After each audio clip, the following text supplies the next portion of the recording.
Hey family, what's good? This is your girl, I'm the Bronze Goddess, and I'm actually here today to do another strawberry letter. I warn you, this has a foolishness alert to it, just FYI. And also, if you guys, I know a lot of you come for the messiness, but please stay for the message, alright? And also, if you enjoy my love and relationship advice videos, be sure to check out my book. It's called The Dating Game: How to Find Yourself While Looking for Mr. Right. It's on CreateSpace, Amazon, and also now available in Kindle format. And for all my married divas, I have not forgotten you ladies. There will be a special announcement for my married ladies coming up very soon, so be on the lookout for that. Anyway, now that we've gotten all that out of the way, let's go get them.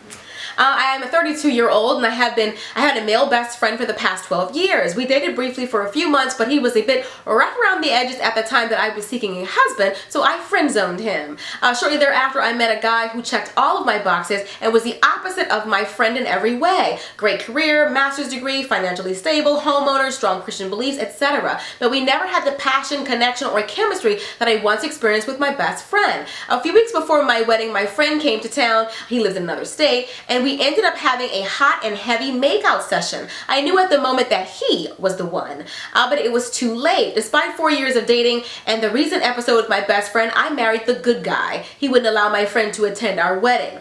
And we've now been married for 5 years. My friend resents the fact that I am the one that got away, but we remained close. Throughout the years, my husband grew increasingly uncomfortable with our behavior, talking on the phone for hours, nicknames, sending pics, thousands of text messages, etc., and questioned several times if we were having an affair. Emotional perhaps, but not physical. He gave me ultimatums, but we couldn't end our friendship. I fell in love with my friend and he loved me too. But what could we do? I was now stuck in a marriage. The situation naturally soured my relationship with my husband, and even when I was trying to do the right thing and let my friend go, we were like magnets and always found our way drawn back to each other. 3 years into the marriage, I went to visit my friend for his birthday without my husband's knowledge, and it was our first time we've seen each other since the hot and heavy night prior to me walking down the aisle. One thing led to another, and we ended up having sex for the first time and only time in our 12-year history. Shortly thereafter, I found out I was pregnant.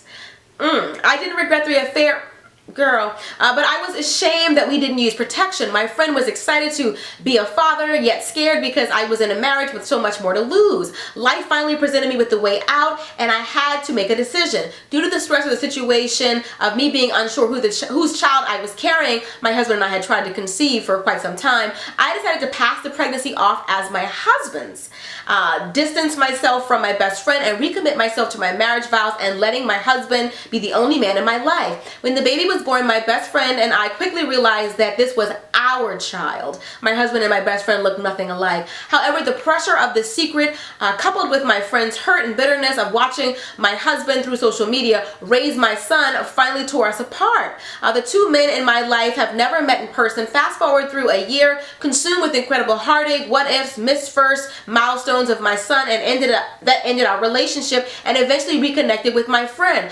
Unbeknownst to me, he had recently relocated to the state due to a new job, but no longer wants the responsibility of being a father. He felt like he was treated like a sperm donor and is now in a serious relationship and doesn't want anything to do with me or my son. I am devastated. After carrying such a weighted secret for so long, I confessed everything to my husband, although he was furious. He's a very private person and doesn't want to pursue divorce or paternity test. I'm not sure what to do. My husband can provide the better life for my son, but I can't get over my best friend. It's hard to grit my teeth and go through the motions of I'm gonna have to go, y'all, child, that's what I mean when I say people be writing me books. Keep it short and sweet. But this right here, clearly the writer of this letter is in quite of a quandary, but of her own making.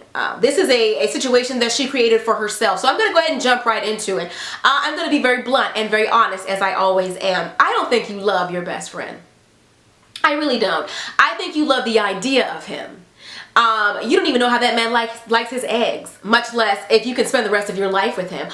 I mean, anybody can pretend to be amazing when you're not spending your time with them day in, day out. Anybody can put their best foot forward when he's not with you all the time. I think that you love the idea of him. You have this fantasy in your mind of exactly how it's going to be, but this is the same man who's turning his back on you and his child. To me, there is very few people that I find more despicable than a doggone deadbeat dad. When you actually make a baby and walk away from it, like Even animals don't do that. Even a mother bird would kill you before she lets you just take her young. So when a grown human being, a man, walks away from his own kid, I find that despicable. You made this child. The least you could do is take the time to raise it. I don't know how you could love somebody who has no problem turning his back on your child. Forget you. Then it's another thing. In your letter, you go on, you talk ad nauseum about you. You don't seem that apologetic. You don't seem that heartbroken about how you hurt your husband. Your husband, who is willing to raise another man's baby, another man that he told you to stay away from, another man that you did not marry, another man that you cheated on him with and got pregnant with. Your husband is that forgiving and loves you that much. I don't hear any remorse in your letter. I don't hear any remorse about your son. All I hear about is you and what makes you happy. I'm going to be blunt here. I think you're selfish. You're hurting a lot of people with these choices that you're making. And you're making them based on just sheer emotion. So let me paint the picture for you. So let's say you do leave your loving husband. And you go on to be with this guy. He's not asking for you back.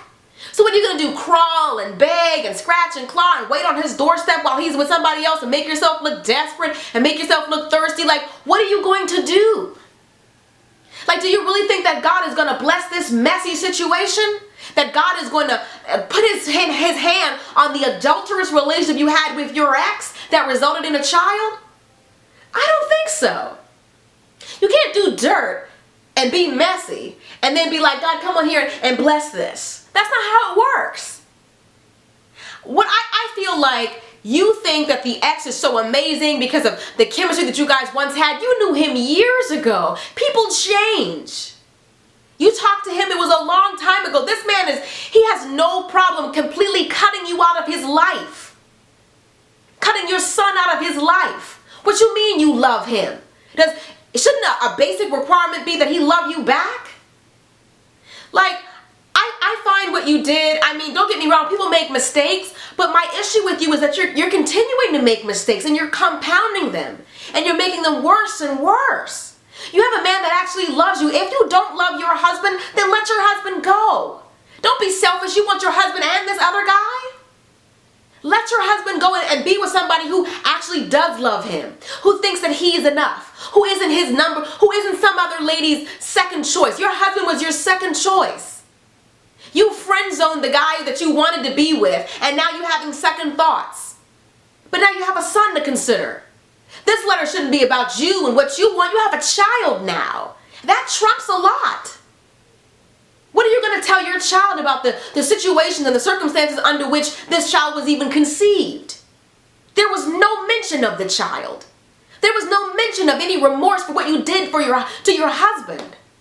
All you said was, he loves me and he forgave me. And so, but what's going on with the other guy? The other guy that doesn't seem to want you, that guy was I think that one part of the reason why he wanted to be with you is that it soothed and it stroked his ego. That despite you being married to your husband, you were still talking to him. And that he could still call you when you would come running. And he still had a chance with you. Like, I think that was all a stroke of his ego. That the person who once turned his back on him, now he can turn his back on you. I think that's all that was about. I don't think he was a friend. If he was a friend, he would say, you know what? Our relationship is inappropriate. You're a married woman now. I guess I missed my chance. I want you to go on and be happy. That's what a friend would do. He's not a friend. He is a vulture. And he preyed on your weak vulnerability.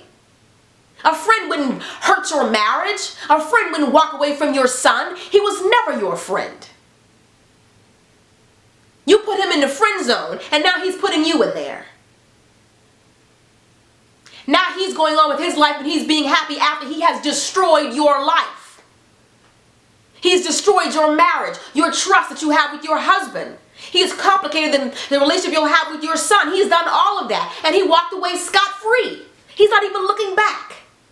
He's not trying to help you fix this. He's not apologetic. He went on to live his life. Don't tell me that man loves you. That man loves himself. That's what's for sure. He doesn't love you. He doesn't love his son because no grown man's going to walk away from his son if he truly loved the boy. You said as soon as you saw him, you knew that was his child. He walked away from his son. Isn't that a turnoff to you?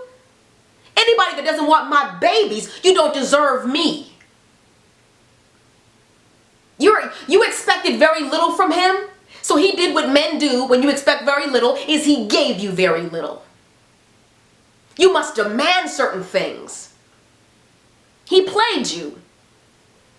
But what's sad about it is you played yourself. You let this man be the third party in your marriage. A relationship's only big enough for two people, and you invited him in. You ain't slick.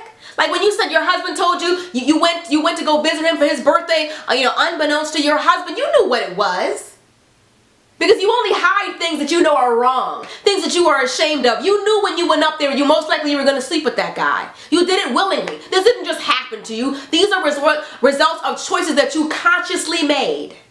You consciously made the decision to continue communicating with him, knowing your feelings for him had begun to grow and grow and grow. Despite your husband telling you don't invite him to your wedding. Don't call him. Stop texting him. Stop sharing pictures. Your husband could see you slipping away. And you willingly continued to slip and slip and slip. And now you're in this situation. But all you can see is this other guy. And you're painting the picture of him as this fabulous, amazing Prince Charming. Prince Charming doesn't leave his prince. You only want him when he doesn't want you. What does that say about you? What is with this self-destructive behavior? You only want him when he doesn't want you? That's crazy. He doesn't want anything to do with you or your son, but your husband is willing to raise this boy as his very own, but you want to chase behind this other guy. Consider your son. I'm not saying that there will never be a man that loves you as much as your husband does, but your husband loves you. That much I know for sure. Because what you have put on him, that he has taken, you have beat him and beat him and beat him, and he stood there. And he's still standing by your side, despite what this looks like.